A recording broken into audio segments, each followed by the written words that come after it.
নাটোরের ঐতিহ্যবাহী কাঁচাগোল্লা নামে নকল ও মানহীন পণ্য বাজারে ছড়িয়ে পড়ছে। অভিজাত দোকান থেকে খোলা বাজার সবখানি নকল কাঁচাগোল্লায় সয়লাভ।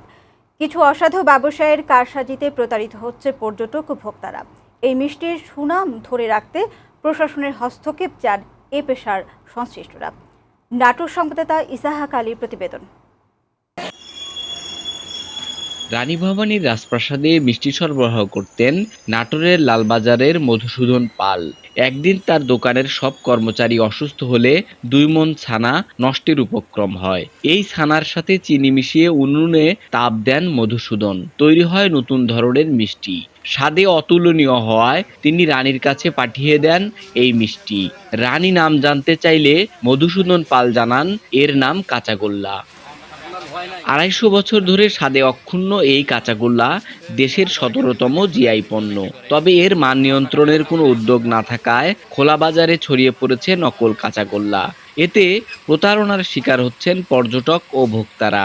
নাটোরের ঐতিহ্যবাহী কাঁচাগোল্লাটা জিআই পণ্য হিসেবে স্বীকৃতি পেলেও আসলে এর সংরক্ষণের প্রকৃত ব্যবস্থা না থাকার, এটা নিয়ে গবেষণা না থাকার কারণে এটা সঠিকভাবে বাজারজাত করানো সম্ভব হচ্ছে না। কিছু অসাধু ব্যবসায়ী যারা ফুটপাতে বা বাসে, ট্রেনে, টার্মিনালে কাঁচাগোল্লা নামে কিছু ভেজাল পণ্য বিক্রি করার কারণে বিভ্রান্তির মধ্যে পড়তে হচ্ছে। ঐতিহ্যবাহী এই মিষ্টির সুনাম ধরে রাখতে প্রশাসনের পদক্ষেপ চান মধুসূদন পালের এই উত্তরসূরি। প্রশাসনের কাছে আমার দাবি থাকবে, যারা প্রকৃত কাঁচাগোল্লা বেচছে তারাই বেচবে, যারা প্রকৃত ভেজাল কাঁচাগোল্লা বেচছে তারা আইনত ব্যবস্থা নেবে।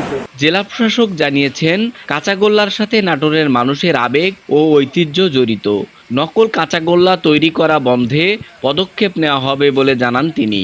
এটি সঠিক মানে, সঠিক গুণে, সঠিকভাবে গ্রাহকের কাছে পৌঁছে দেওয়ার জন্য আমরা ইতিমধ্যে জেলা প্রশাসনের নেতৃত্বে একটা কমিটি গঠন করেছি। জেলা প্রশাসক যারা আছেন তাদের সাথে কথা বলে আমরা নির্দেশনা প্রদান করব, প্রচার প্রচারণা করব, যাতে এই মানটি সঠিকভাবে বজায় থাকে।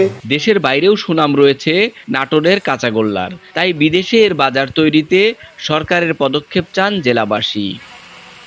ইসাহাক আলী, বৈশাখী সংবাদ, নাটোর।